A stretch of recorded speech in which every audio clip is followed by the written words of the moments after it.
Yo les amis, c'est Kazin, j'espère que vous allez bien et on se retrouve pour la petite vidéo du soir, le blabla Pokémon. Et bah, je vous remercie évidemment tous d'être toujours aussi présents sur la chaîne, ça fait vraiment plaisir. Et c'est vrai qu'on va aborder un sujet qui est plutôt intéressant et qui revient régulièrement dans l'espace de mes commentaires, de savoir si quand tu as connu une série quand tu étais petit, 10 ans ou 15 ans, une série, un bloc, enfin t'as compris, quoi, tout simplement une période de cartes Pokémon, et de savoir si 10 ans, 15 ans après, il y a une certaine nostalgie. Alors pourquoi 10 ans ou 15 ans? Simplement, c'est un moment où tu vas travailler, tu vas gagner de l'argent, et par conséquent, tu auras plus les moyens, et est-ce que tu seras intéressé par la nostalgie, de pouvoir ouvrir des boosters, redécouvrir des séries, des cartes, etc. de ton enfance. Ça, c'est vrai que ça peut être intéressant, ce qui pourrait expliquer évidemment, on va dire, l'augmentation, l'évolution du prix avec le temps.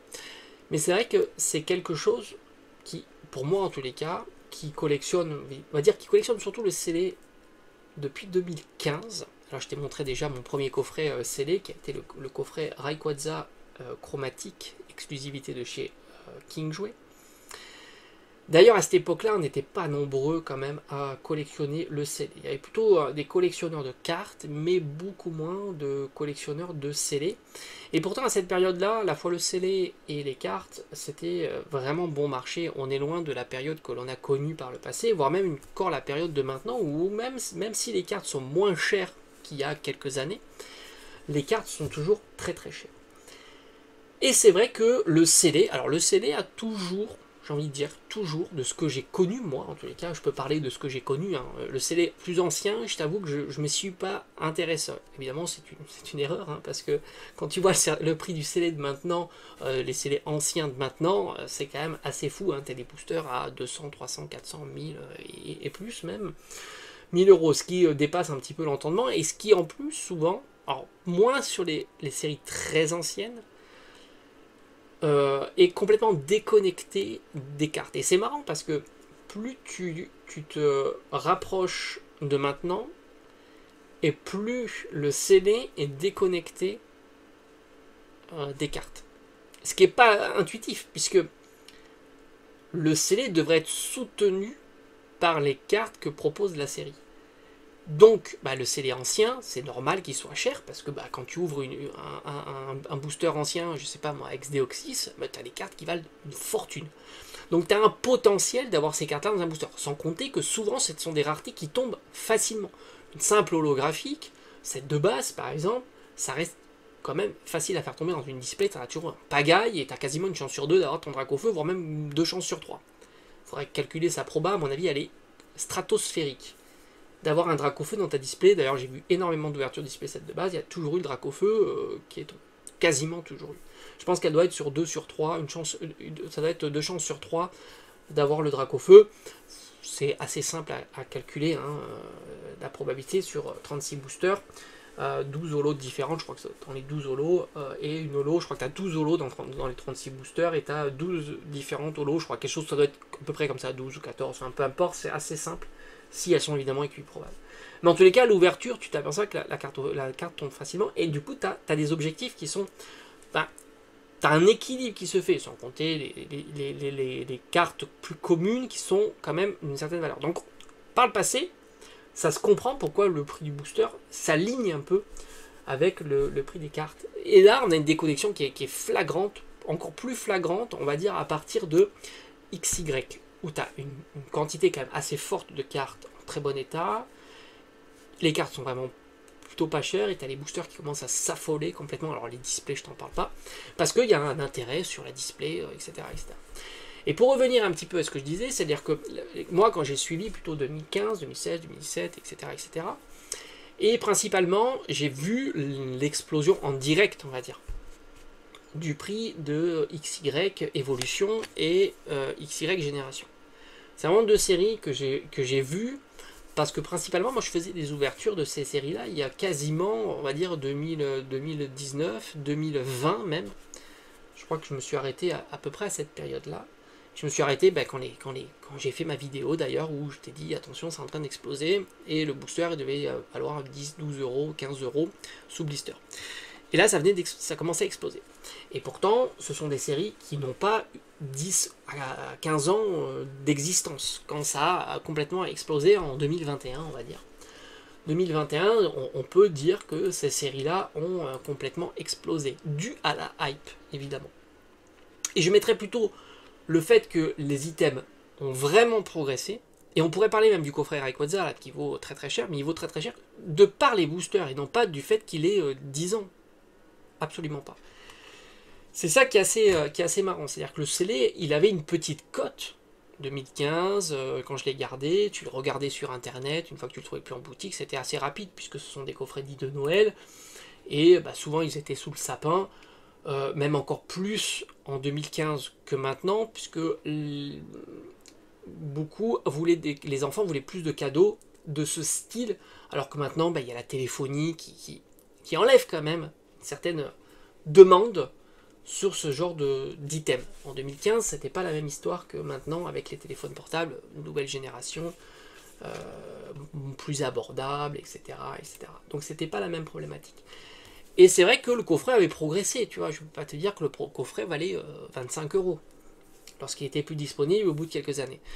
Mais il valait dans les 60, 70, peut-être 90 à des périodes, voire même de temps en temps il diminuait, etc. Mais jamais le prix de maintenant. Mais le prix de maintenant, il s'explique uniquement par le fait que les boosters ont explosé en prix. Et non pas le fait que ça soit un coffret. Et aussi la carte promo, qui c'est vrai, elle aussi a performé à cause de 2021. 2021, ça a été une année spéciale, qui a fait surperformer tous les items. Je pense qu'il n'y a pas un item qui n'a pas été conservé. Quand je dis un item, plutôt un booster, qui a fait surperformer les boosters. Tous les boosters avant. Exploser. Mais c'est pas la durée qui a fait exploser ces séries-là. C'est 2021. On pourrait expliquer pourquoi 2021, c'est pas le sujet. Le sujet, c'est est-ce qu'au bout de 10 ans ou 15 ans, un item est recherché par nostalgie. Moi, je pense pas. Ou un item ou une série, etc. Tu prends Génération, c'est 2016. 2016, bon, Génération, ça n'a pas fonctionné spécialement. 2016, 2019, on pouvait trouver du Génération bradé à 7 euros le duo pack, grosso modo, dans certaines boutiques en ligne des stockages. Donc, c'est là où j'ai acheté mes duo packs. Donc, 2016, c'est 3 ans après. 2019, c'est 3 ans après. Donc, 3 ans après, le booster était au plus bas du bas. Et 2020, je regarde sur mes vidéos, mais ça a commencé à prendre. Début 2021 même, ça a commencé à prendre. Avant, il ne se passait rien. 2021, ça fait que 5 ans. Donc il n'y a pas eu cette durée de 10 à 15 ans qui a fait que ça a pris. Après, tu pourrais avoir plus récemment XY Evolution. Pareil. En fait, toutes les séries, pour moi, en tous les cas, ce que j'analyse, en tous les cas, ma vision des choses, c'est qu'elles ont explosé pendant la période 2021. Uniquement pas la période 2021. Et depuis 2021, tu t'aperçois qu'il y a plein de choses qui ont été créées à partir de 2021. La société de gradation, il y en a eu énormément. Explosion des sociétés de gradation, explosion du marché de la gradation, à saturation même on pourrait dire, de la conservation de la carte aussi. Avant on parlait beaucoup moins de la conservation de la carte, donc à tel point qu'il y avait instamment rupture de stock de top-loader, hein, je rigole pas. Et toutes les séries ont complètement surperformé, XY et avant, et même Soleil et Lune, et ainsi de suite. Hein, Eclipse cosmique, tout ça, personne n'en voulait, hein, tout le monde s'en foutait. À tel point que, comme je t'ai dit, les coffrets que je t'ai présentés, le coffret de Galar, par exemple, de Zacian Zamazenta avec les starters, Flambino, etc., c'est des coffrets que j'ai achetés quasiment en 2020 ou quelque chose comme ça. Ils sont sortis fin d'année 2019, 2020, il y avait du XY, il y avait du Soleil et Lune, Éclipse cosmique, etc., etc. Et on était à cette période un peu de transition où ça a explosé. Et je pense pas qu'il y ait une nostalgie suffisamment importante. Je dis pas qu'il n'y a pas de nostalgie sur Pokémon, mais je pense qu'on est loin de la nostalgie qu'il peut y avoir sur les jeux vidéo, par exemple, où tu as vraiment le gamer qui a envie de rejouer à des jeux qu'il a connus, et donc les posséder qu'il a connus quand il était plus jeune.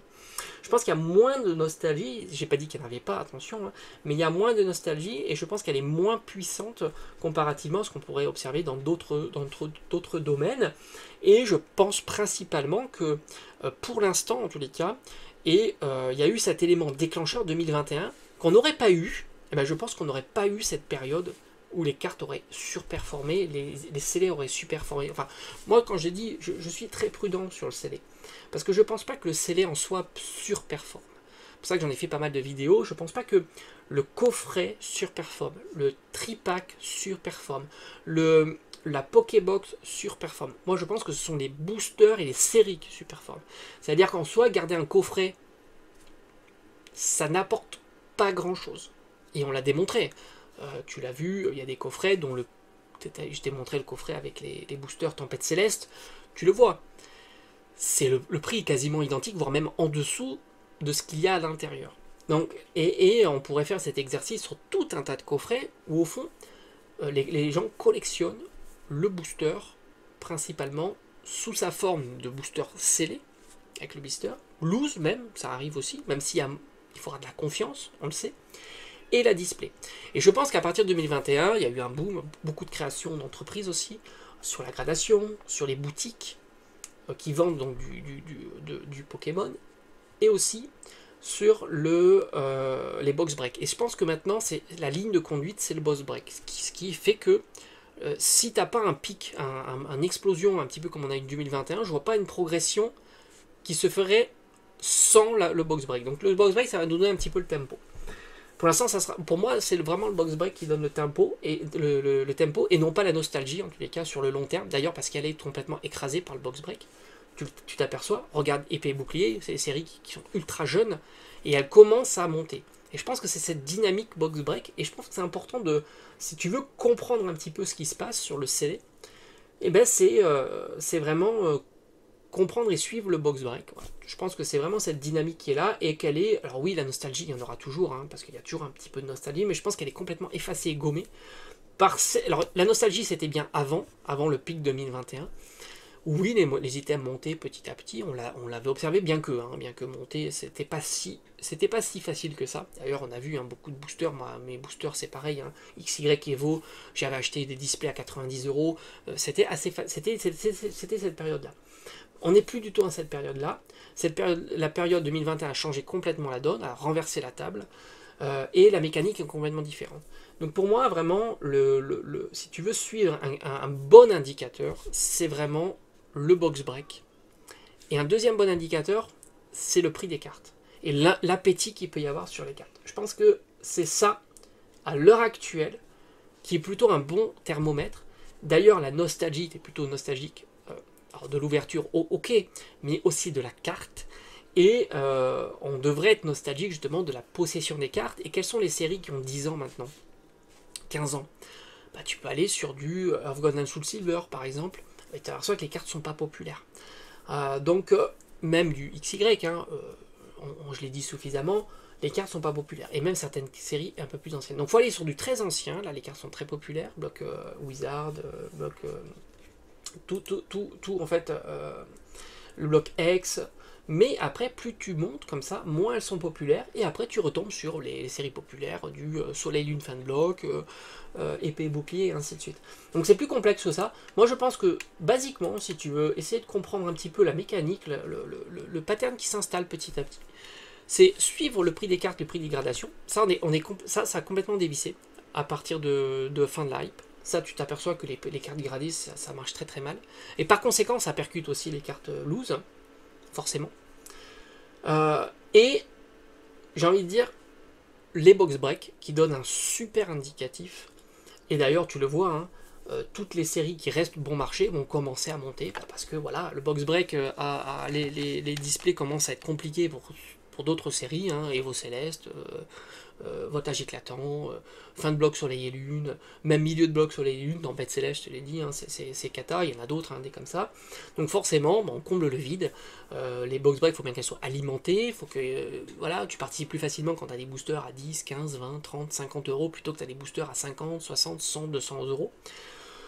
Sauf sur des séries plus anciennes, c'est pas le même type de box break.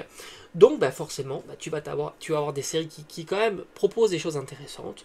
Épée de Bouclier, fin de bloc, du Star étincelante, parce que voilà, tu as tous les dracs au feu, il y a quand même des cartes intéressantes, et ainsi de suite. Et après, tu pourras te poser la question, si la dynamique est toujours identique, quelles seront les séries qui vont, pareil, avoir de l'appétit sur Écarlate et Violet, ça sera le 1, le 2, le 3, le 4, etc. etc.